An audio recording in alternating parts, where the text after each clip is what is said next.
May napansin ako dito. Kakilala ko. Ted, kilala niya yan. Katrabaho ko dati sa SM Appliance.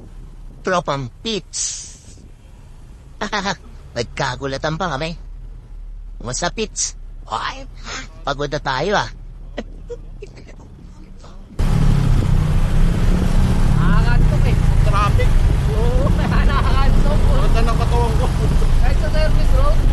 Doon niya sa likod ng traffic ngayon. Kagat ka lang. Kagat. Para ko papigit-pigit eh. Sa solidad. Eh, wala pang planan, kaya nagpatay ako. Bukas ako dito sa baliw ah. Lalagay ko na. Angit niya eh, hindi ko mapapaba eh. Bawas ako kay pamento eh. Kaya ako nagpapamento na mo. Kahapon, ang ganda ng biyahe ko, hindi ako makapag-cancel eh.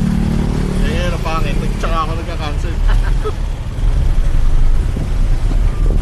Ride safe, Peter. Favorite ko.